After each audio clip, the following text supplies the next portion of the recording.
กคุณพร้อยจะมาจัดเชื้ออาเนี่ยทางใต้เดินโดยจะคือติดไฟ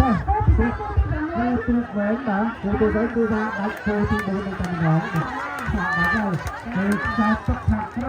นะเราได้แต่มามหาเรื่อง